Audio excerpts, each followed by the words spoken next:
Welcome, one and all, to episode number 16 of Thoughts and Hunches, making money in bunches and sucker punches. Your boy Stony back for the 16th time and the last time in 2020. I know we all want to get 2020 behind us, but we got to look back a little bit on 2020 as a year. So to my fellow lowlife scumbags, hoodlums, hustlers, fienders, degenerates, all of you. Yes, if you're watching this, I'm speaking to you because that's what you are. And I love every minute of it. And I love every one of you. 2020, what can you say? I mean, the COVID pandemic just took over everything right in the middle of an election year. And the United States and sports just stopped everything. The world stopped. And everybody lost their minds. Sports should not be played. It's all I heard all summer long. Sports should not be played. The kids and college athletes and the pros are going to die. They're all going to die if they play. Look at us. The end of the year, the last day of the calendar year, and we've got NCAA playoffs tomorrow. The NCAA has to be commended in a major, major way for pulling it off and fighting through. Yes, there were schedule changes. There were outbreaks. We knew that was going to happen.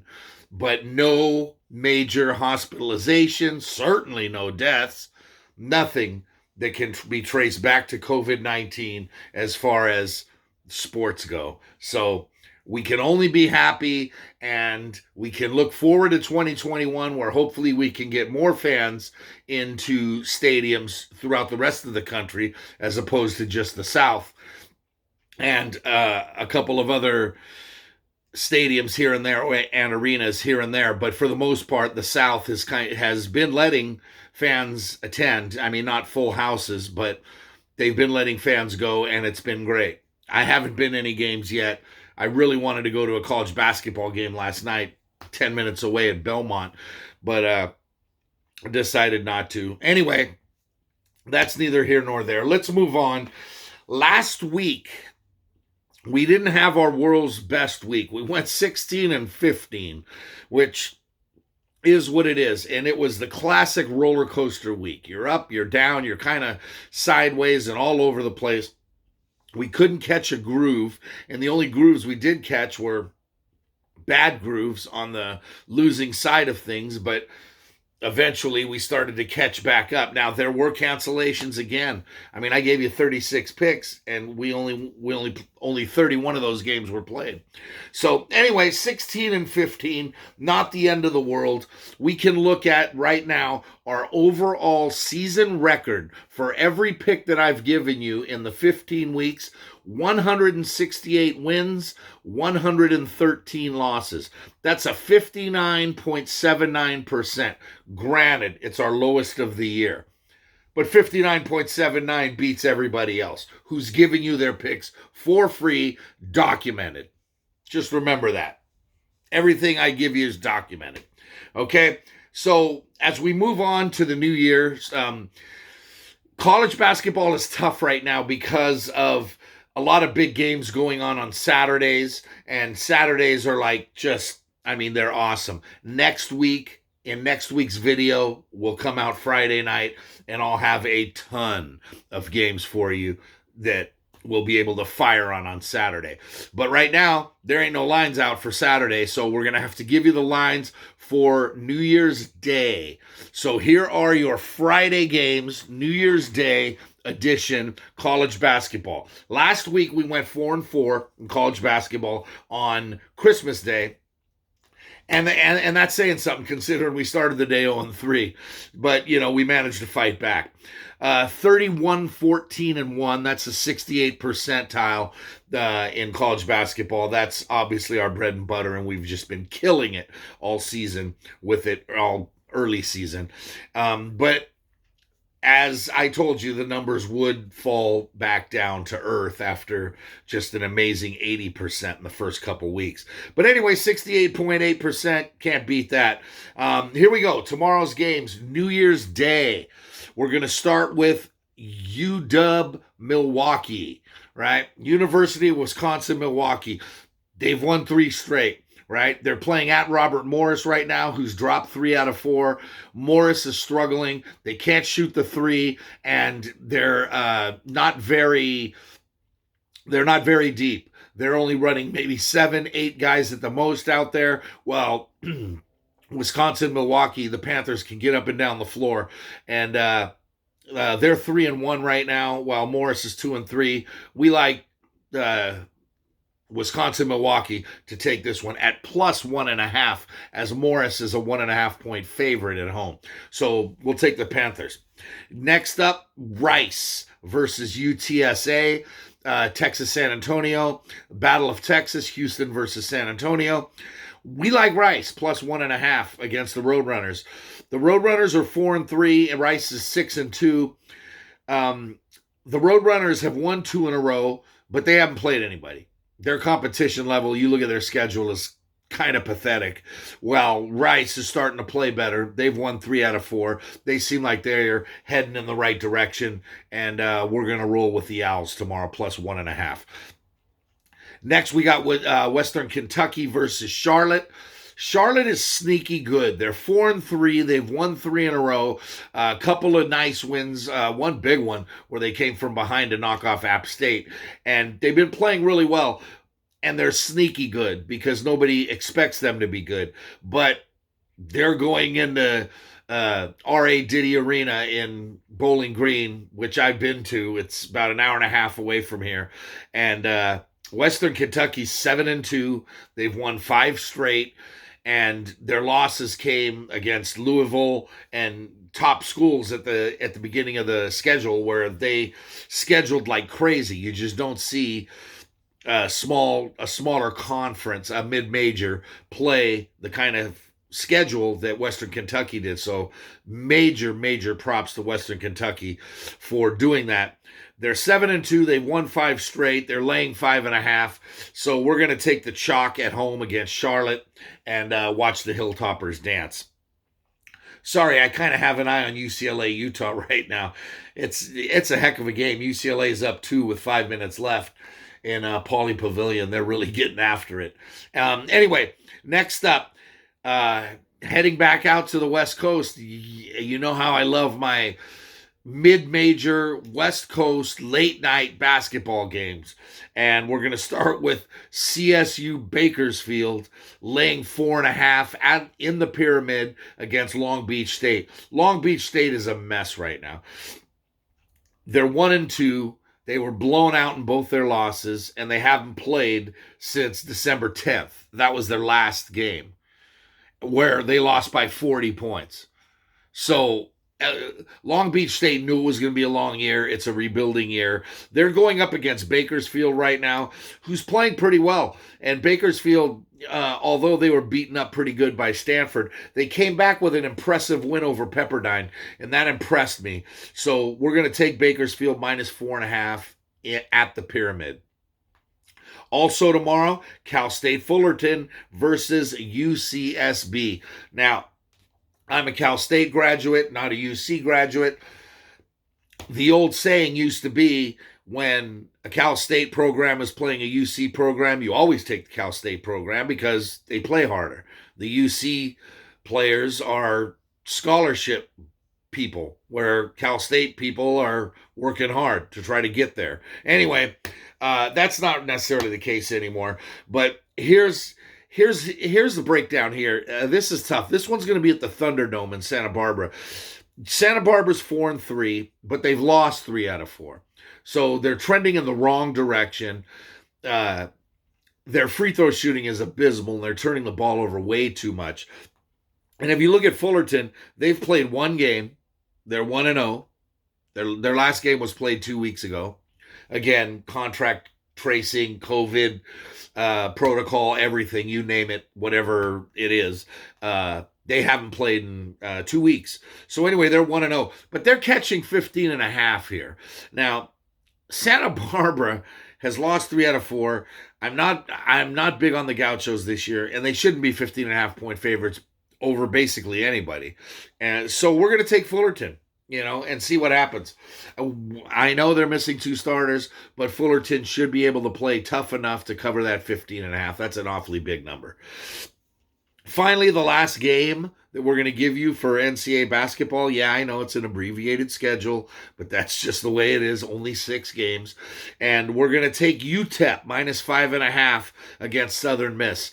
The Miners right now have won 2 straight. They're 4-2. Well, Southern Miss has won 3 straight. But this, one of the great names in college basketball is Sully Boom, the guard from Texas El Paso, and he's averaging 19 points a game. And he right now is inside, outside. If you take a step back, he drains the 3 on you. If you come up to defend the 3, he goes right by you and finishes at the rim. So we're going to take UTEP and Sully Boom -5.5 against Southern Miss. So there's your 6-pack of games for college basketball on New Year's Day. Speaking of New Year's Day, it's college football. I mean, we probably should have started with college football, because how many people grew up watching college football on New Year's Day? Well, everybody who's listening here did. But how many of you degenerate fiender scumbags bet on games on New Year's Day?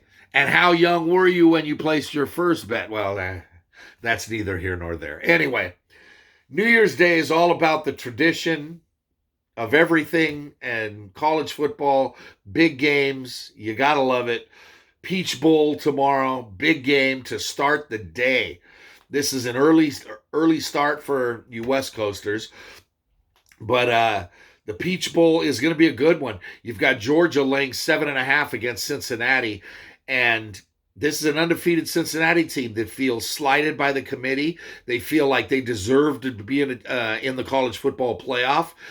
A lot of people look at their stats and say, well, yeah, they do. They have a top 15 defense in the entire country. They've been led by that defense and a very opportunistic offense, and one of the best coaches in college football, Luke Fickell. He's done an amazing job up there in the Queen City. And we're going to take Cincinnati because we don't think Georgia wants to be in the Peach Bowl. We think the odds makers kind of overvalued them at 7.5. They haven't had that good of a year. The problem right now with betting bowl games is it's hard to gauge which teams are gonna show up to play hard and which ones are just gonna show up and go through the motions. We saw that last night. Case in point, you look at my record from last week. As a matter of fact, before we get into the next picks, let's go back and look at last week. We wound up 6-5, which is actually pretty good considering where we started. But 6-5 is not good at all for us in college football. But there were games canceled. There were games where teams didn't even bother showing up. And your classic example was Florida versus Oklahoma last night. We told you last week to take Florida. That was before Kyle Pitts and 3 wide receivers all decided not to play. And you watch the body language in that game. Oklahoma played hard, and Florida was just going through the motions. Kyle Trask threw 3 interceptions. And, I mean, before the game even started, I'd already changed, and I bet Oklahoma online. But as far as my numbers go, I told you last week to take Florida. So it's tough right now within the COVID and all these schools and figuring out who wants to be there, which was my point with Cincinnati and Georgia. Cincinnati does not want to be in the Peach Bowl, but they want to finish strong. They want to finish with an undefeated record and show everybody, hey, we're undefeated. They'll buy rings for themselves and call themselves national champions because they'll be undefeated. As long as Alabama doesn't win, Cincinnati will be the only undefeated team. But they never got a chance to play in the playoffs. So we're going to take the 7.5. Georgia's going to give 7.5. We'll take it. Cincinnati's defense is way too good. Georgia's isn't. You can say JT Daniel, the USC transfer quarterback at UGA, has been playing well the last 3 weeks, and he has. But you got to look at the competition. It's not very good. He's beaten up on South Carolina and Mississippi State. Just, I mean, bad defenses. They haven't seen anything like they're going to see tomorrow. Take Cincinnati. Bearcats catching 7.5. There's your W. They're a live dog, and they're my lock of the day on New Year's Day. Game 2 is the Citrus Bowl, Northwestern Auburn. This one's going to be a good matchup. Auburn has been up and down. They haven't had a very good year, not for Auburn standards. New coach coming in, all kinds of turnover on the roster, not a good season. Bo Nix didn't really improve as much as they like to in year 2. And they're up against the Northwestern team, which is having their best season possibly ever. You know, they've played tough. They gave Ohio State everything they could handle in the Big Ten championship last week, and cost us because we had Ohio State. Northwestern covered that game pretty easily. But Northwestern is laying 3.5 down in Florida. We're going to take Northwestern because we think Northwestern wants to play. They want to finish their season strong. Auburn is, a lot of those players will be playing in the NFL next year, so they just want to get the hell out of Dodge and let Brian Harsin take over down there in the Plains and see what he can do in Auburn going forward. But as far as tomorrow's game, we like Northwestern, lay the 3.5. Yeah, that's 2 straight SEC schools we went against. Anyway, game 3, the granddaddy of them all, the Rose Bowl, in Pasadena. It's in Dallas. Excuse me, it's in Arlington. AT&T Stadium, Jerry World, the site of the Rose Bowl. Just, it's not going to have the same feel. It's supposed to be in Pasadena, but whatever. It's still the Rose Bowl. And it's number 1 undefeated Bama in the college football playoff against 4th-ranked Notre Dame. We've seen this before. Notre Dame's defense is big. They're physical. They're fast. They're very good. This is one of the best defenses that Brian Kelly has had since he's taken over at South Bend. But Notre Dame, Alabama doesn't care. Alabama's hanging 50 on everybody. They're going to do it again. So can Notre Dame score in the 30s? No. Some people say yes, because Alabama's defense isn't what it should be. Well, they got picked apart by Kyle Trask in the SEC championship, but that was Kyle Trask, and a full arsenal where he was throwing, just slinging the ball around. Notre Dame doesn't have that kind of firepower. Alabama, 20-point favorites, big number. We're going to lay them. We're going to lay them. Just because it makes sense. We'd rather lose with Alabama than lose with Notre Dame. Just, that's the way it is. Next game up, Sugar Bowl, Oregon State, Clemson. Oregon State, I wrote OSU. Ohio State, Clemson. The day Oregon State's playing in the Sugar Bowl, please tell me so I can pinch myself and wake up. But Ohio State, we like Ohio State, plain and simple. Everybody thinks it's going to be all chalk tomorrow with Bama versus Clemson. They're going to meet again for the 3rd time in the NCAA championship game in 10 days, 11 days now, 10 days from tomorrow.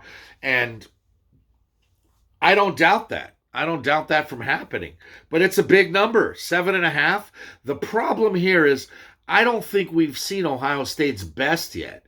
Some people say Ohio State doesn't deserve to be there, and that might be true. I was one of them. I think Cincinnati deserves a spot in this college football playoff more than Ohio State because Ohio State's only played 5 games. Period. But Ohio State, again, like I just said, we haven't seen their best. Justin Fields had an injured thumb. He's been banged up. They didn't play well in the Big Ten championship, which they did win against Northwestern. But like I said earlier, Northwestern gave them all they could handle, and Ohio State still pulled it out.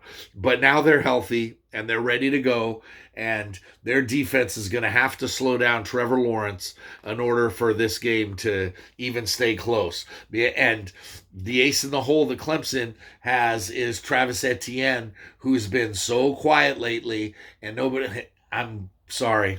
This 26 seconds left, UCLA by 2. Guy just missed the dunk. But anyway, Travis Etienne has not played well down the stretch.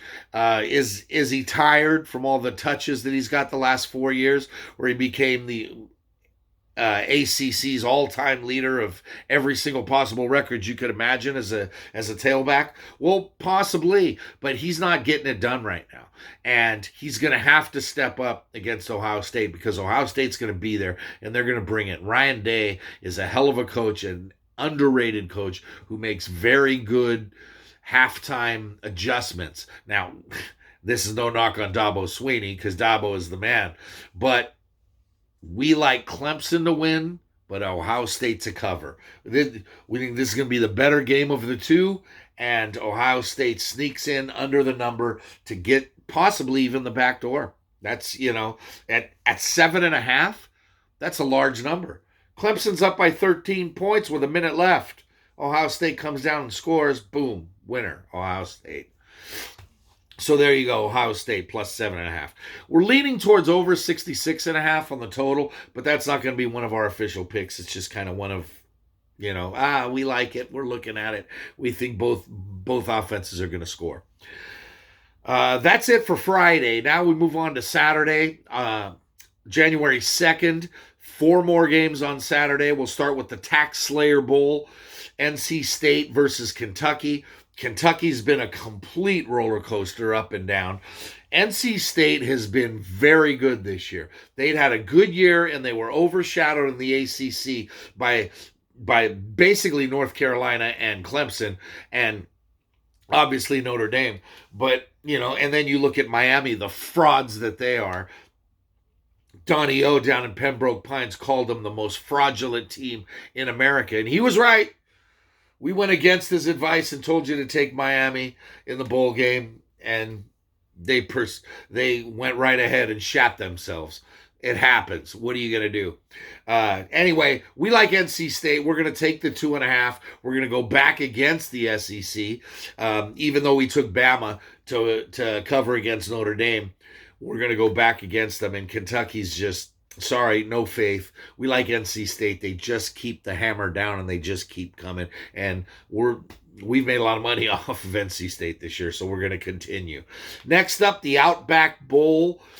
It's Indiana versus Ole Miss. I think this is a very intriguing matchup here. Indiana had an unbelievable season. They took Ohio State all the way as far as they could have taken them, and they've played really well, and they're looking for their first bowl win since 1991. Can you imagine that? They're 9-point favorites against Ole Miss and Lane Kiffin in his first year down in Oxford. And Mississippi has no defense, none. Their defense will get better over the years going forward as Kiffin brings in better recruits. Indiana's defense is very good.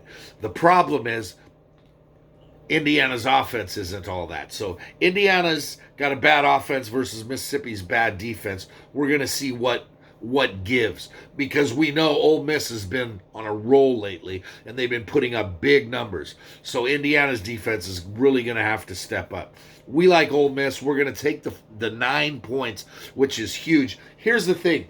That game started at 6, but now it's gone all the way up to 9 in the last couple days. And all that's telling you is Indiana wants it more. They're there to win.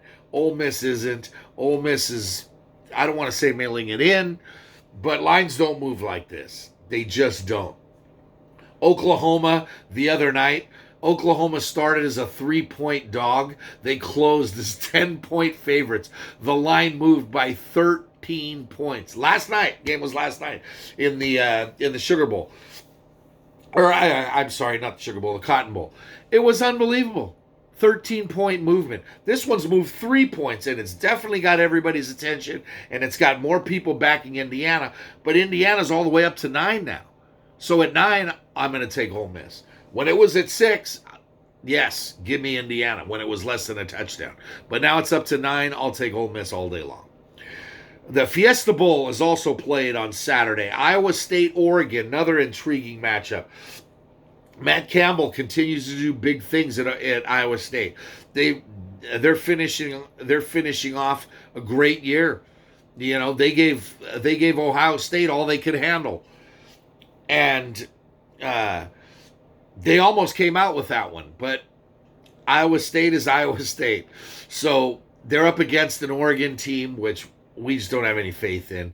Oregon, basically the whole Pac-10 is just, they were late to get on board. They didn't have summer and spring practices, and they never really caught their groove. Oregon's playing well. We give them that. They went in and they beat up USC in the Pac-12 championship, and they deserve to be here in the Fiesta Bowl. But Iowa State, Matt Campbell, the defense, we're definitely, Brock Purdy, the quarterback for Iowa State, has had a good year. So we're going to take Iowa State. We're going to lay 4 against the Quack Attack. And finally, the Orange Bowl on Saturday night. Another good matchup, ACC versus SEC, North Carolina versus Texas A&M. Texas A&M is kind of upset. They thought they might have been able to sneak into the college football playoff ahead of Notre Dame. They each have one loss. A&M's only loss of the season was to Alabama. Granted, they were trounced, but everybody gets trounced by Alabama. So A&M will probably want to finish the season strong. A 13-1 campaign is absolutely nothing to sneeze at. But there's the Mac Brown factor. And North Carolina, they've really been something to watch this year. They've been a lot of fun to watch. They put up numbers. They allow big numbers, but they put up big numbers. A&M wins this game, but not by more than 8. The number is 8. We're going to take Mac Brown and the 8 points in the Orange Bowl down in Miami. And that should be a good one. But we're going to go with Carolina and take the 8. So there you go. There's your college football pit plays. That's 8 of them for the next 2 days. 4 on New Year's Day and 4 on Saturday. So now we move up to Sunday, NFL Sunday. Final week of the year. The final week of the year is a lot like college bowls. There are some teams that are going to be playing hard, trying to get into the playoffs while scoreboard watching at the same time. Oh, we're ahead. That team's losing. Okay, let's pull our starters. You never really know what to expect. Last week, we went 0-4 on Christmas Day and the day after Christmas. We were 0-4 heading into Sunday. Sunday rolled around, and we absolutely just demolished everything in sight. Went 6-0 during the day on Sunday. And then the Sunday night game, we decided to take Tennessee in the over and lost both sides. So from 0-4 to 6-0 to 0-2, add it all up, and it's a 6-6 weekend, which kind of explains our week basically all together. 16-15 was our weekly number. But NFL, we're still holding solid. 46-46-2 is our number for the year. That's 54.9%. It's our lowest out of all the sports that we play. And it is what it is, and we move on to week 17. Start with Indianapolis and Jacksonville. Jacksonville's already locked up Trevor Lawrence. You're on the clock. Number 2 pick, which will probably actually, we don't know the number 2 pick's going to be, because Jacksonville's going to take Trevor Lawrence. They have to take Trevor Lawrence. Jacksonville is going into Indy. Indy has there's a possibility they could be 11-5 and be left out of the playoffs. So Indianapolis is at home, and they're going to roll. They're going to make this one easy. So we're laying 2 touchdowns. We're laying 14 and watching Indy win this game by at least 20. New York Giants versus Dallas. Another matchup where 3 weeks ago, if I told you that Dallas fans that you were going to be in a position to win the NFC East, everybody would have thought that I was insane. But they've won 3 straight. And here we are. Dallas is going to need a win, and then a win from Philly over Washington if they want to win the East. But it is possible. Not going to happen, though. When's the last time you needed Dallas to win and they won? They never do. They never win the big games. It's not going to happen here. The Giants can find a way in, too. They can sneak in, too. We're going to take the point It's basically a pick 'em, but we're going to take the point if they're going to give us a point and watch the Giants +1 at Dallas. Game 3, we like Carolina +7 against New Orleans. You look at the number, everything points to a New Orleans blowout. But Carolina's a reverse turf home dog, who last week, by the way, went 3-1. Very good, very solid week in reverse turf home dogs. Outright winners, solid week. There's only 2 here on the last week of the season, and this is one of them. Carolina is +7 at home against the Saints. The Saints are trying to close out the season strong. Carolina just wants the season to be over, and we're going to take the 7. New York Jets +3 at New England. The Jets are hot. The Jets are hot. Yes, you heard me say that. New England is trending in the opposite direction. Bill Belichick's breaking phones. Cam Newton can't complete a pass. And all of a sudden, Sam Darnold looks like freaking Joe Willie Namath. So the Jets are playing well. And right now, they're a better team. If they were at home against New England, they'd be favored in this game. Instead, New England gets the 3 because they're at home. We're going to take the Jets +3.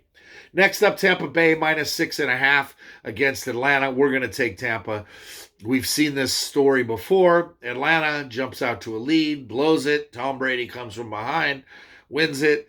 Tampa Bay's pretty much got their fate sealed, but win ain't going to hurt their seeding and as far as where they go in the first round. So we're going to lay 6.5 at home in Tampa. Bucks 6.5 point chalk. Miami +3.5 at Buffalo. This is a game Buffalo shouldn't even show up for. They have no reason to play. There is a chance, I think there's a chance they could slip down into the 3 hole, but I doubt it. I don't think it's going to happen.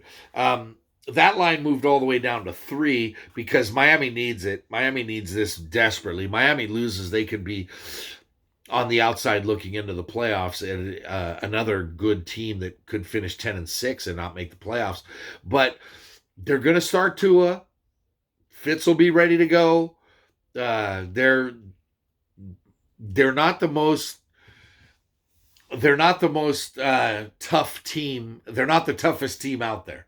And they're not very reliable against the number. But Miami right now, somehow they've managed to get it done. They've managed to get into a great spot. So we're going to take 3 on the road for Miami. Next 2 games are both totals.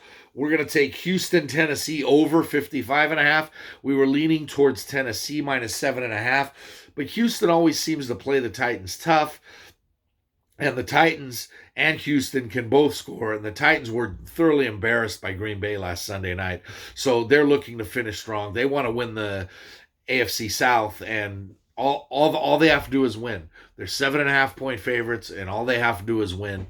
So we're not going to play the number. We're just going to play the total and watch both teams light it up here in Nashville on Sunday. Las Vegas versus Denver. Raiders Broncos. Great rivalry. You kind of just, want to look back and see Marty Schottenheimer versus Tom Flores or John Madden. It's a very old school matchup that has been going on forever from Oakland to LA, well, wherever the Raiders are. I'm not even going to get into all that. But anyway, right now it's John Gruden, and the Raiders have had a good season. They really have. They had Miami on the ropes. They should have won. They lost by a missed extra point in typical Raider fashion last week. But here they're in Denver. We're going to lay 2.5 and watch the Raiders win. Next game, Arizona versus Rams. Neither offense is scoring right now. Jared Goff is out. The Rams are a complete and utter mess offensively. Defensively, they're just fine. But Arizona just coming off a loss to San Francisco. Nothing's working for Arizona. They're going to be on the outside looking. They're not going to make the playoffs. The Rams, it's just, these 2 teams that were looking so promisingly just sat there and watched Seattle just smoke right by them. and with a couple of breaks here and there, this could be a battle for last place in the NFC West, because the 49ers, with all their injuries and everything, they could have won a game or two here or there and put some pressure on these guys. Anyway, Rams, Cardinals under 41. There's going to be no scoring, so there's nothing to worry about there. Next up, 49ers versus Seahawks. Great rivalry. Seahawks have there is a chance they could win the number one seed, and that's if I want to say Green Bay loses to Chicago, then that's possible. I don't see it happening. Green Bay, Chicago, that's one of the picks that we skipped over. But anyway, we'll come back to that. 49ers, Seattle. We're going to take the 49ers plus 5.5. They're playing well, and they're a reverse turf home dog. Seattle, by the second half, will have everybody sitting down because the Bears will not beat the Packers. And the Packers are going to get the number one seed. So Seattle will settle with the 2 or the 3 in the NFC. And they'll be fine. They'll be fine in the playoffs. But tomorrow, they'll probably win tomorrow, but not 5.5. We're going to take the 49ers 5.5. Next up is Chicago, Green Bay. 2 offenses that are rolling. Yes, Mitchell Trubisky. Rolling. You put him on the same field right now as Aaron Rodgers, and fireworks are sure to come. Doesn't matter weather-wise. Chicago, Green Bay, they played in snow last Sunday night up in Green Bay. The weather is just ugly right now, but doesn't matter. Teams are scoring. Green Bay, Chicago, over 51.5. Lock it in easy. And finally, the last game of the week, Washington at Philly. We like Washington. We're going to take, we're going to lay the 2 and watch Washington win the NFC East. It's that simple. Now, this whole bet is predicated on the fact that Alex Smith is going to start. If Alex Smith doesn't start, Philadelphia might as well be a 4 or 5 point favorite. But here, Washington's a 2-point favorite because they're expecting Alex Smith to give it a go, and it will. I mean, what a story. Alex Smith. They should just rename the Comeback Player of the Year award to the Alex Smith Award for what he's endured. It's just, and you want to talk about a good story from 2020? Alex Smith. There's your good story from 2020. So take the football club -2 against Philly. I almost caught myself again. So there you go, 12 NFL plays, an even dozen. So that's only 26 plays we're going to give you this week, but we're going to, just let it roll. 26 plays, we'll take 15 wins. 15-11 ain't too bad. 16-17 wins, a 17-9 week would be very solid. But, again, college bowls are always tough. Last week of the NFL season. So after this week, there's only one more college football game left. So that's it. And then next week, we'll be focused on the NFL playoffs and a ton of college basketball. We'll be giving you 20, 30 picks a week just on college basketball for every Saturday. So anyway, that's it for the plays. Let's move on to a couple shout-outs this week. I want to start with my boy Sophocles. Sophocles is the man. He's a very smart and intelligent. Wait, no. I must be thinking of somebody else. Sopho is a clown. He's a degenerate. He's a complete low-life scumbag. He called me last week to wish me a Merry Christmas and said, I'm not a hoodlum, but I'm everything else that you call us, and I wear it proudly. Well, of course you are. So, Soph, you're the man. A little shout-out to Soph. Next up, Johnny Yana. We're just talking about Washington and Alex Smith. He was under the impression for years that Jamarcus Russell was better than Alex Smith. Alex Smith's a game manager. Alex Smith does Alex, because Alex could never win the big game. Alex Smith still hasn't won the big game, but he's 38 years old. He's had a hell of a career. He's going to win Comeback Player of the Year, and he's going to lead the Washington Football Club into the playoffs this year. So, Johnny Yana, this is you. Shout out to you. Finally, KM Dasco. Oh my God, I can't. You called me today and you lifted my spirits. You got me all fired up. Just hearing your voice, you are the bomb. It was great to hear your voice. We had a nice chat, which by the way, let me tell you something, KM. I don't even think you know this, but I was at work the whole time and I had people walking by me at my desk all day long. Well, all day long, the whole time we were on the phone. We were on the phone for quite a while. They kept walking by looking at me like, the hell are you doing? Shouldn't you be working? Who the hell are you talking to? Who the hell are you talking to? And I was like, don't worry about it. I was having fun. So, KM, you made my week. You made my year. The best call I received in 2020 was by you on the last day of 2020. So, thank you. Love you. You rock. Keep doing what you're doing. That's it for me. That's it for 2020. Enjoy yourselves. Get after it tonight. Get loose tomorrow. Kick back in your lazy boy. Drinking water and enjoying yourself and some family time on New Year's Day. Greeks, enjoy your Vasilopita tomorrow. And remember that in order to make money, you gotta bet money. Good luck to you.